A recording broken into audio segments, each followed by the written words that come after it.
ഇത് നിങ്ങൾ കേട്ടില്ലേ? എന്തായി ഈ കാര്യങ്ങൾ ഉന്നയിച്ച ഇനി പി വി എൻവരെ നിലക്ക് നിർത്താൻ യാതൊരു മാർഗമില്ല. അതിനുള്ള വേറെ കാര്യം കേട്ടോ, എനിക്ക് സംശയമായ വേറൊരു കാര്യം, ഇതൊക്കെ അന്വേഷിച്ച് കണ്ടെത്തേണ്ട കാര്യങ്ങളാണ്. അതിൻ്റെ ഇടയിൽ 4 ഡോക്യുമെൻ്റ് ഞാൻ ബഹുമാനപ്പെട്ട DGP കൊടുത്തിരുന്നു. എന്താ ഡോക്യുമെൻ്റ്? ഈ അജിത് കുമാർ കോടിക്കണക്കിന് രൂപക്ക് വാങ്ങിയ പ്രോപ്പർട്ടിയുടെ ഡീറ്റെയിൽസ്. അതിലൊരു ഇഞ്ച് മാറാൻ കഴിയില്ല. അന്വേഷിക്കണ്ട, ഡോക്യുമെൻ്റ് മാത്രം നോക്കിയാൽ മതി. ഇപ്പോൾ ഞാൻ നിങ്ങൾക്ക് തരാൻ പോകുന്ന മറ്റേ ഡോക്യുമെൻ്റ്.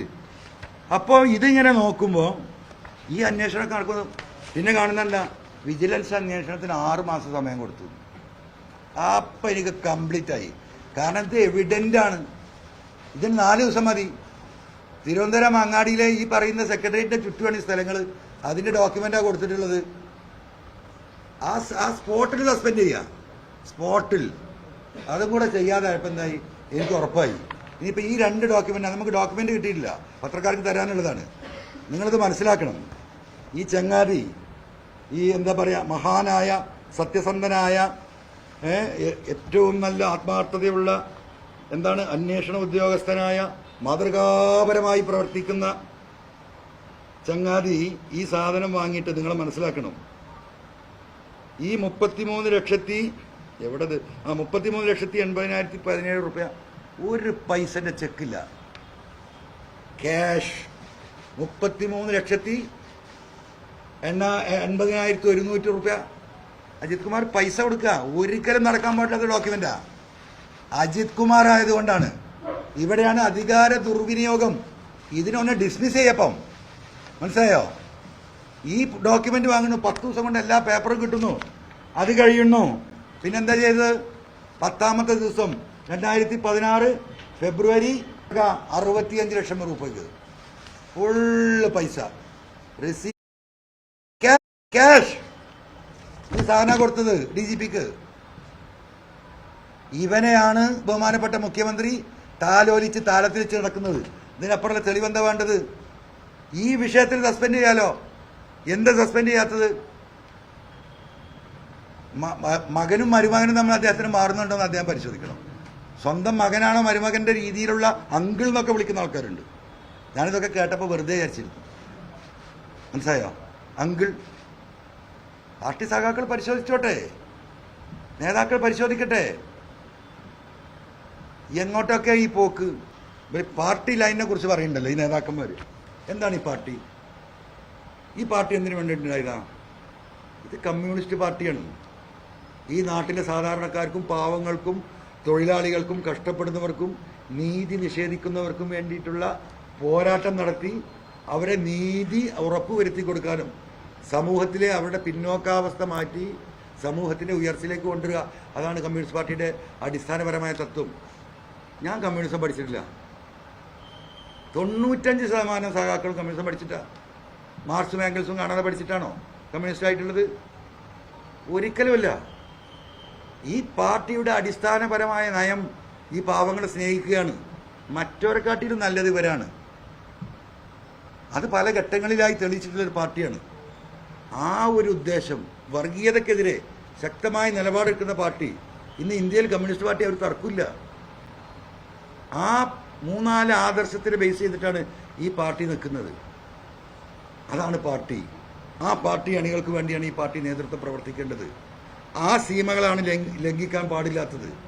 എന്നാൽ പാർട്ടി എന്ന് പറഞ്ഞ് ഇവരെ മുഴുവൻ ഭീഷണിപ്പെടുത്തി ഒരഭിപ്രായ സ്വാതന്ത്ര്യവും ഒരു പാർട്ടി നേതാവിനും ഉച്ചരിക്കാൻ കഴിയാത്ത വിധം. ഇപ്പം നോക്കൂ നിങ്ങൾ, ബഹുമാനപ്പെട്ട ഗോവിന്ദ മാഷ്, അദ്ദേഹം മനസ്സുകൊണ്ട് പറഞ്ഞാണോ? നിങ്ങളൊന്ന് പറ. മനസ്സുകൊണ്ടല്ലല്ലോ പറഞ്ഞത്, നിവൃത്തികേടുകൊണ്ട് പറയാം, അല്ലേ? ഗോവിന്ദ മാഷ സ്ഥിതി അതാണെങ്കിൽ ബാക്കിയുള്ള സഖാക്കളുടെ സ്ഥിതി എന്താ? ഇവരുടെ അടിമത്തത്തിന് കീഴ്പ്പെട്ട് നിൽക്കണം. ഉന്നതരായ നേതാക്കന്മാർക്ക് എന്ത് അഴിമതി നടത്താം, എന്ത് സ്വജനപക്ഷവും വാദവും നടത്താം, ഒരാളും ചോദിക്കാൻ പാടില്ല. ഇതാണോ കമ്മ്യൂണിസ്റ്റ് പാർട്ടിൻ്റെ ലൈന്? ഇതാണോ കമ്മ്യൂണിസ്റ്റ് പാർട്ടിൻ്റെ ലൈന്? ബഹുമാനപ്പെട്ട പാർട്ടി നേതാക്കന്മാർ ഉത്തരം പറയണം. അത് കമ്മ്യൂണിസ്റ്റ് പാർട്ടിയല്ല. ആ കമ്മ്യൂണിസ്റ്റ് പാർട്ടിയിലേക്കാണ് കോൺഗ്രസ്സുകാരനായ PV അൻവർ വന്നത്. എന്തോ ആയിക്കോട്ടെ, നിങ്ങൾ ഇന്നെ എന്തോ ചെയ്തോ, പക്ഷേ ഞാൻ പറയുന്ന കാര്യം, കേരളം ഇന്ന് നേരിടുന്ന രാഷ്ട്രീയപരമായിട്ടുള്ള ഏറ്റവും വലിയ വിഷയം എന്താ മാഷേ? നമ്മുടെ സംസ്ഥാനം നേരിടുന്ന പൊതുജനങ്ങളുടെ രാഷ്ട്രീയമായിട്ട് ഏറ്റവും വലിയ വിഷയം എന്താ സ്കറേ? പറ, അരുണ് പറയും. അല്ലെ, നിങ്ങളത് കഴിച്ച് എന്നോട് ചോദിച്ചോ? കേരളത്തിലെ ജനം നേരിടുന്ന ഏറ്റവും വലിയ പ്രശ്നം എന്താ? പൊതുസമൂഹം നേരിടുന്നത്. അത് രണ്ടാമത്, അതിൽ വലിയ പ്രശ്നമുണ്ട്. അതൊന്നുമല്ല. ആരെങ്കിലും ഐക്യമില്ലോണ്ട് വരുത്തുന്നുണ്ടെങ്കിൽ പറയും. കേരളത്തിലെ പൊതുസമൂഹം നേരിടുന്ന ഏറ്റവും വലിയ ഭയാനകമായ ഒരു വിഷയമുണ്ട്. അതിന്റെ ഏറ്റവും വലിയ തെളിവുകളാണിത്. ഞാൻ പറയാം, സമയം കളയണ്ട. എന്താണ്? അതൊന്നുമല്ല, അതൊക്കെ നമുക്ക് മാനേജ് ചെയ്യാം. ഇവിടുത്തെ ഏറ്റവും വലിയ പ്രശ്നം എന്താ പറയുക? നമ്മൾ ഒരു ഇന്ത്യയിലെ ആധാർ സംസ്ഥാനത്തുണ്ടെന്ന് പറഞ്ഞു. ഞാനിത് പരിശോധിച്ചു. തമിഴ്നാട്ടിൽ, കർണാടക, മഹാരാഷ്ട്ര, ഇവിടെയൊക്കെ നമുക്ക് കുറേ ബന്ധങ്ങളുണ്ട്. ഹൈദരാബാദ്, ആന്ധ്ര, ഡൽഹി, നമ്മുടെ സുഹൃത്തുക്കളും ബന്ധുക്കളും നമുക്ക് ആക്സസിബിൾ ആയിട്ടുള്ള ആളുകളുടെ അടുത്തൊക്കെ അന്വേഷിച്ചപ്പം ഇല്ലാത്തൊരു കാര്യം കേരളത്തിൽ എന്താ പറയുക? നിങ്ങളിത് റിപ്പോർട്ട് ചെയ്യേണ്ട കാര്യമാണ്. കേരളത്തിലെ എല്ലാ രാഷ്ട്രീയ പാർട്ടിയുടെയും എല്ലാ വലിയ നേതാക്കന്മാരും ഒന്നാണ്, ഒറ്റക്കെട്ടാണ്. കാരണം ഇവിടെ അതിപ്രമാദമായ ഒരു കേസും തെളിയപ്പെടില്ല. ജനങ്ങൾ ഇങ്ങനെ വിചാരിക്കും ഇപ്പം തെളിയെന്ന് വിചാരിക്കും. എന്താ തെളിയാത്തത്? ഇവരൊക്കെ ഒറ്റക്കെട്ടാണ്. അവരെ ബാധിക്കുന്ന വിഷയങ്ങൾ അത് രാത്രി ഇവർ ഷെയർ ചെയ്യും. ആ ഷെയർ ചെയ്യൽ കേരള സമൂഹം, പ്രത്യേകിച്ച് യുവാക്കൾ, വളർന്നു വരുന്ന തലമുറ, ഒരു സമൂഹത്തിൻ്റെ ഏറ്റവും വലിയ ഭീഷണി അതാണ്. ഒരാൾക്കും ഈ വിഷയത്തിൽ അവരുമായി പറയുന്ന നേതൃത്വവുമായി ബന്ധപ്പെട്ട വിഷയങ്ങളാണെങ്കിൽ നീതി കിട്ടുമെന്ന് പ്രതീക്ഷിക്കേണ്ട. അതുകൊണ്ടാണ് ഇവിടെ പല കേസുകളും തെളിഞ്ഞു വരാത്തത്. ഞാനൊന്ന് ചോദിക്കട്ടെ, ഇപ്പം ഇത്രയും വിഷയം ഞാൻ ഏറ്റെടുത്ത് ഞാൻ മുന്നോട്ട് വരികയാണ്. ഞാനിത് എത്ര ദിവസം ഉണ്ടാകും, ഇന്ന് എവിടെ തട്ടും, എവിടെ ജയിലിലിടും, ഒന്നും പറയാൻ കഴിയില്ല. ഈ നിമിഷം വരെ കേരളത്തിലെ ജനങ്ങളോട് ഞാൻ ചോദിക്കുക, ഇവിടെ ഒരു പ്രതിപക്ഷം ഉണ്ടല്ലോ, നിങ്ങൾക്ക് നെഞ്ചത്ത് കൈവച്ച് പറയാൻ പറ്റുമോ ഈ വിഷയം ആത്മാർത്ഥമായി പ്രതിപക്ഷത്തിലെ ഏതെങ്കിലും UDF പോട്ടെ ഒരു കക്ഷി ഏറ്റെടുത്തോ? എന്താ ഏറ്റെടുക്കാത്തത്? ഇത്ര വലിയൊരു സംഗതി ഉണ്ടായിട്ട് പൂരം തൃശ്ശൂരും ആകെ കലക്കി ഒരു സീറ്റ് ഉണ്ടാക്കി കൊടുത്തിട്ട് മിണ്ടുന്നുണ്ടോ? എന്താ കാരണം? ഇത് തന്നെ. ഇപ്പൊ തൃശ്ശൂർ ഉറപ്പല്ലേ BJPക്ക് സീറ്റ് ഉണ്ടാക്കി കൊടുത്തു എന്നത്. അജിത് കുമാർ എന്താ വല്ല അസുഖമുണ്ടോ? അജിത് കുമാറിനോട് ആരെങ്കിലും കർശനമായി നിർദ്ദേശിച്ചിട്ടല്ലേ ഈ സീറ്റ് ഉണ്ടാക്കി കൊടുത്തിട്ടുള്ളത്? ഞാൻ അന്ന് പറഞ്ഞതാണ്, ഇപ്പോഴും പറയുന്നു. നീ എന്തിനാ അതിൻ്റെ ഒരു അന്വേഷണം? വല്ല കാര്യമുണ്ടോ? ലീഗ് സമുദായത്തിന് വേണ്ടി സംസാരിക്കണം, ആയിക്കോട്ടെ.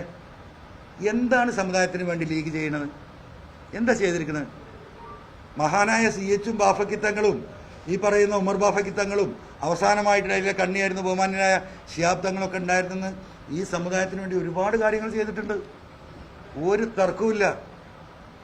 സത്യസന്ധമായി ആത്മാർത്ഥമായി ആ വിഷയങ്ങളിൽ ഈ പറയുന്ന തലമുറ ലീഗിൽ ചെയ്തിട്ടുണ്ട്. ഇന്ന് വരെ പണി എന്താ? ഒരു വിഷയത്തിലും ഇടപെടില്ലല്ലോ. കുഞ്ഞാടി സാഹിബ് ഇങ്ങനെ അല്ലേ, അപ്പുറത്ത് കഴിഞ്ഞാൽ ഒരു ഡയലോഗും ഇല്ല. അന്വേഷിക്കണം, പിടിക്കണം. എന്താണ് ഞാൻ ഈ പറഞ്ഞ നെക്സസ് എന്താ കോൺഗ്രസിന്റെ സ്ഥിതി? എന്താ കെ സുധാകരന്റെ അവസ്ഥ? എന്താ VD സതീശൻ എന്തത് ഏറ്റെടുക്കാത്തത്? എല്ലാവർക്കും അത്യാവശ്യം അരയിലുണ്ട്, എടുത്താൽ പൊന്തൂല. മനസ്സിലായില്ലേ? അപ്പൊ ഇവരൊക്കെ ഒന്ന്, ജനങ്ങളോ വിഡ്ഢികൾ. അപ്പൊ സഖാക്കളോ സഹിച്ചോളുക, മിണ്ടാൻ പറ്റൂല. എങ്ങോട്ടൊക്കെ കൊണ്ടുപോകുന്നത്? എങ്ങോട്ടേക്കാണ് ഈ സ്റ്റേറ്റിനെ കൊണ്ടുപോകുന്നത്? പൊതുപ്രവർത്തകർക്ക് ഒന്നും ഇടപെടാൻ പാടില്ല. പോലീസിൽ മാത്രമല്ല, 8 കൊല്ലത്തെ LDF ഭരണത്തിന്റെ ഏറ്റവും വലിയ സംഭാവന എന്താണെന്ന് ചോദിച്ചാൽ ഞാൻ പറയും, പൊതുപ്രവർത്തകർക്ക് ഒരു പൊതുവിഷയങ്ങളിലും ഇടപെടാനുള്ള എല്ലാ സ്വാതന്ത്ര്യത്തിനും ബഹുമാനപ്പെട്ട മുഖ്യമന്ത്രി കൂച്ചുവില കിട്ടൂ. ഉദ്യോഗസ്ഥ മേധാവിത്വം, ഉദ്യോഗസ്ഥ പ്രമാണിത്വം, അത് ഈ ഗവൺമെന്റിന്റെ 8 കൊല്ലത്തെ സംഭാവനയാ. ഞാൻ ഇവിടെയല്ല, പല ഘട്ടങ്ങളിൽ പാർട്ടിയിൽ പറഞ്ഞിട്ടുള്ളതാണ്. എന്തേ പുറത്ത് പറയുന്നല്ല ചോദ്യം. സഖാക്കൾ വളരെ ദേഷ്യപ്പെട്ട് പോസ്റ്റ് ഇടുന്നുണ്ട്. ഇത് പാർട്ടിയിൽ പറയേണ്ട കാര്യമല്ലേ? എൻ്റെ പ്രിയപ്പെട്ട സഖാക്കളെ, ഞാൻ ആ AKG സെന്ററിൽ കൊടുത്ത കാര്യങ്ങൾ ദയവായി നിങ്ങളൊന്ന് പരിശോധിക്കുക. ബഹുമാനപ്പെട്ട സെക്രട്ടറി ഒന്ന് പറയട്ടെ. പറയില്ല, നീ കിട്ടിയിട്ടില്ല എന്ന് പറയും. ഒരു ബൈൻഡ് ചെയ്യാ, മനസ്സിലായോ? ഒരു ബൈൻഡ്. നിങ്ങൾ സ്പീക്കർ ഓഫീസിൽ ഒന്ന് അന്വേഷിക്കണം. ഏറ്റവും കൂടുതൽ ലെറ്റർ പാഡ് നിങ്ങൾക്ക് അടിക്കലെന്ന് പറയും. ഞാനിതിൽ പങ്കാളിയാണോ? അതല്ലെങ്കിൽ ഈ മാറ്റി തന്ന എസ് പിമാരെയും കാല് പിടിച്ച 25 കൊല്ലം കൂടെ നിൽക്കുന്ന DGP ഒക്കെ കൂടെ പോയിക്കൂടെ എനിക്ക്? ഇപ്പം ഞാൻ ആ കേസിൽ പ്രതിയാൻ പോവാണ്. വല്ല കാര്യമുണ്ടോ? ഈ പറയുന്ന പോലെ ഈ UDF നേതാക്കന്മാരെ പോലെ ഇങ്ങനെ നിന്നാൽ പോരെ? കുറച്ചും കൂടി വിടർന്നൊക്കെയായിരുന്നു ഈ പോലീസുകാരെയൊക്കെ മാറ്റിയിട്ട്. ഞാൻ ഈ സമൂഹത്തിനോട് വഞ്ചന ചെയ്യാൻ തയ്യാറല്ല. ഇവിടുത്തെ ഈ രാഷ്ട്രീയ സംസ്കാരം ഉണ്ടല്ലോ, ഈ കൂടി നിൽക്കുന്ന ഈ സംസ്കാരം, ഇനി അതിനെതിരെ ആരെങ്കിലും പറഞ്ഞാലോ, ഒരു സാമുദായിക നേതാവ് അവരെ പ്രതിനിധീകരിക്കുന്ന പാർട്ടിയുടെ നിലപാട് ശരിയല്ല എന്ന് പറഞ്ഞാൽ ഏത് ജെഫ്രി തങ്ങളായാലും ഏത് AP ഉസ്താദ് ആയാലും ഏത് ബിഷപ്പായാലും ഒരു കാര്യമില്ല, ചവിട്ടി അങ്ങ് തേപ്പിക്കും. അതിനൊരു ടീം ഇവരൊക്കെ കൂടെ ഉണ്ട്. അതുകൊണ്ട് മൂല്യന്മാരും മിണ്ടില്ല, പള്ളിലച്ചന്മാരും മിണ്ടൂല, ഈ പറഞ്ഞ സ്വാമിമാരും മിണ്ടൂല, മിണ്ടാൻ പറ്റൂല. പറ്റിയ പരിപാടി തീർക്കും. ആരാ തീർക്കുന്നത്? ഇവരെല്ലാം കൂടെ ഈ നെക്സസ് ഒന്നാണ് ആ കാര്യത്തിൽ. അപ്പൊ ഇങ്ങനെയുള്ള ഒരു തട്ടിപ്പ് എന്താ പറയാ രീതി, ഈ രീതിയിൽ ഇനിയും അത് സഹിച്ച് നിൽക്കണം എന്ന് പറഞ്ഞാൽ തൽക്കാലം എനിക്ക് സൗകര്യമില്ല. ഞാൻ എൻ്റെ വീട്ടിലെ കാര്യത്തിനല്ല, എൻ്റെ വീട്ടിലെ കാര്യത്തിലാണെങ്കിൽ എത്രയോ ഘട്ടങ്ങൾ കഴിഞ്ഞു എനിക്ക് അനുകൂലമാക്കാനുണ്ടായിരുന്നേ. ഞാനൊരു കാലിച്ചായ ഈ വിഷയത്തിൽ കുടിച്ചിട്ടില്ല, കുടിക്കാൻ ആഗ്രഹിക്കുന്നില്ല. ഇവിടെ എന്താ അറിയോ, ഇവിടെ മനുഷ്യർക്ക് ജീവിക്കണം. ഈ വർഗീയത എന്ന് പറഞ്ഞ സാധനം ഉണ്ടല്ലോ, ഒരു വർഗീയ കലാപം ഉണ്ടായി നോക്കട്ടെ, എന്താ സംഭവിക്കുക എന്നുള്ളത് ഒന്ന് പോയി പരിശോധിക്കണം. ഉണ്ടായ സ്ഥലങ്ങളിൽ നാട് കുട്ടിച്ചോറാവും. കൊന്നവന് മാത്രമല്ല, കൊല്ലപ്പെട്ടവനും കൊല്ലാൻ പോയവനും ആർക്കും മനസ്സമാധാനം ഒരു നാട്ടിൽ നഷ്ടപ്പെടും. ഇപ്പം ആകെ നമുക്കുള്ളത് എന്താ? മനസ്സമാധാനം. നിങ്ങളിപ്പോൾ 10 മണിക്ക് വീട്ടിലെത്തിയിട്ടില്ലെങ്കിലും നിങ്ങളെ ഭാര്യമാരെ അമ്മയും അങ്ങ് ഭയപ്പെടില്ല, 10:30 വരെ നോക്കും. 10:45 കഴിഞ്ഞ് ഒന്ന് വിളിച്ചു നോക്കും. പിന്നെയും കിട്ടിയില്ലെങ്കിൽ 11 മണി വരെ നോക്കും. 11 മണി കഴിഞ്ഞിട്ട് അവർക്ക് ടെൻഷൻ തുടങ്ങുള്ളൂ. 4 മണിക്ക് സ്കൂളിൽ വരുന്ന കുട്ടികളെ കാത്തിരിക്കുന്ന അമ്മമാരെ കാണാൻ നമുക്ക് വഴിയരികിൽ ഓൽക്കാർക്കെങ്കിലും ടെൻഷൻ ഉണ്ടോ? 4 മണി കഴിഞ്ഞു, 4:15 4:30 ആകുമ്പോഴൊന്ന് വിളിച്ചു നോക്കുക. ഒന്ന് നാട്ടിൽ വർഗീയ കലാപം ഉണ്ടായി നോക്കട്ടെ. 1 മിനിറ്റ് തെറ്റിയാൽ ആളി കത്തും തീയ്. ഞാൻ പണ്ട് പറഞ്ഞത് എൻ്റെ പിതാവിനെ പോലെയാണ് ഞാൻ. അങ്ങനെ ഇങ്ങനെ ഒരു കുടുംബഞ്ചനായി നമ്മൾ ചെയ്യും. ആ മക്കൾ തള്ളിപ്പറയും, അതാണ് അവൻ കോൺഗ്രസ് വന്നാണ്, ആ സംസ്കാരം. എനിക്കൊരു പ്രശ്നമില്ല, ഇങ്ങനെ ആയിരുന്നില്ല ഉന്നയിക്കേണ്ടത്, ഓക്കെ കറക്റ്റാണ്, പാർട്ടി സംവിധാനം അതല്ല, അതൊക്കെ നമുക്ക് കേൾക്കാം. അവന് കുറച്ച് മൂപ്പധികമാണെന്ന് പറഞ്ഞാൽ അത് ഞാൻ സമ്മതിക്കും, ഒന്നും പ്രശ്നമില്ല. കള്ളനാണ് അല്ലല്ലല്ലല്ലല്ല, കള്ളനാക്കാൻ നോക്കിയാൽ പിന്നെന്താണ് ഭീഷണിപ്പെടുത്തുക? എന്താ ഭീഷണി? ഗവർണർ കത്ത് തന്നിട്ടുണ്ട് അൻവറിനെ പറ്റി, അല്ലേ? അല്ല ഒരു മിനിറ്റ് ഞാൻ തരാം. I will give you time. നേരം വിളിക്കുന്നവരെ ഇരിക്കാം. ഗവർണർ കത്ത് തന്നിട്ടുണ്ട് അൻവറിനെ പറ്റി അന്വേഷിക്കാൻ. ആ കത്തിൻ്റെ വിവരം നേരം എനിക്ക് കിട്ടി. അതിൽ ഗവർണർ അൻവറിനെ പറ്റിയല്ല അന്വേഷിക്കാൻ പറഞ്ഞത്, ഗവർണർ അൻവർ ഉന്നയിച്ച ഫോൺ ചോർത്തലിനെ കുറിച്ചാണ് അന്വേഷിക്കാൻ പറഞ്ഞത്. അപ്പോൾ ബഹുമാനപ്പെട്ട മുഖ്യമന്ത്രി എന്തിനാണ് ഇങ്ങനെയൊക്കെ അങ്ങോട്ട് ഭീഷണിപ്പെടുത്തിയാൽ ഞാൻ അങ്ങോട്ട് പോകുമെന്ന് വിചാരിച്ചോ? തെറ്റിപ്പോയി, മനസ്സിലായോ? അത് അങ്ങനെ എല്ലാവരെയും അണ്ടർ എസ്റ്റിമേറ്റ് ചെയ്തത്. ആ ഒരു കുടുംബത്തിനല്ല ഞാൻ പറഞ്ഞത്, മനസ്സിലായോ? നിരവധി വ്യക്തികളെ ഈ രാജ്യത്തിന് സ്വാതന്ത്ര്യത്തിന് വേണ്ടി സംഭാവന ചെയ്ത കുടുംബത്തിനാണ്. വർഷക്കണക്കിന് ജയിലിൽ കിടന്ന വാപ്പാരും വെല്ലിപ്പാരുടെ കുടുംബത്തിനാണ്. ആ രക്തമാണ് എൻ്റെ ശരീരത്തിൽ കൂടെ ഓടുന്നത്, മനസ്സിലായോ? അപ്പോൾ അങ്ങനെയുള്ള ഊമാച്ചി കാണിച്ചിട്ട് അതിനാരും വരണ്ട. ഞാൻ ഈ ഭൂമിയിൽ കീഴ്പ്പെടുന്നുണ്ടെങ്കിൽ, ഞാൻ ആവർത്തിച്ച് പറയുന്നതോട്, ഈ ഭൂമിയിൽ PV അൻവർ ആർക്കെങ്കിലും കീഴ്പ്പെടുന്നുണ്ടെങ്കിൽ ഈ പറയുന്ന ദൈവത്തിനും ഈ പാവപ്പെട്ട മനുഷ്യർക്കും ഈ പാർട്ടിക്കാർക്കും മുമ്പിൽ ഞാൻ കീഴ്പ്പെടുള്ളൂ. ഒരു കൊമ്പനും കുത്താനും ഇങ്ങോട്ട് വരണ്ട. മുമ്പും പറഞ്ഞിട്ടുള്ളതാണ്, കൊമ്പുമായി ഇങ്ങോട്ട് വരണ്ട എന്നുള്ളത്. അതിൽ ഒരു വിട്ടുവീഴ്ച ആ കാര്യത്തിലില്ല. അപ്പം ഞാൻ മുഖ്യമന്ത്രിയുടെ പേരിൽ സ്വർണ്ണ ആരോപണം, കള്ളക്കടത്ത് ആരോപിച്ചിട്ടില്ല. ഇനി വേണ്ടാത്ത എഴുതാൻ നിൽക്കണ്ട. അല്ലല്ല, ഒരു മിനിറ്റ്, ഞാൻ പറയട്ടെ. മുഖ്യമന്ത്രിക്ക് അറിവുണ്ടാകണല്ലോ ശശി ഉണ്ടെങ്കിൽ. അയാൾക്ക് ഇന്റലിജൻസ് ഇല്ലേ, വിജിലൻസ് ഇല്ലേ? എന്താ ഞാൻ ചോദിക്കുന്നത്, 3 ചില്ലാനം കൊല്ലം ഒരു എയർപോർട്ട് വഴി കണ്ടിന്യൂസ് ആയിട്ട് ഇടതടവില്ലാതെ ഈ രീതിയിൽ സ്വർണം വരുന്നു, പോലീസ് പിടിക്കുന്നു. കണ്ടല്ലോ പിടിക്കുന്ന രീതി. ഇതെന്താ പ്രചരിക്കപ്പെടണോ?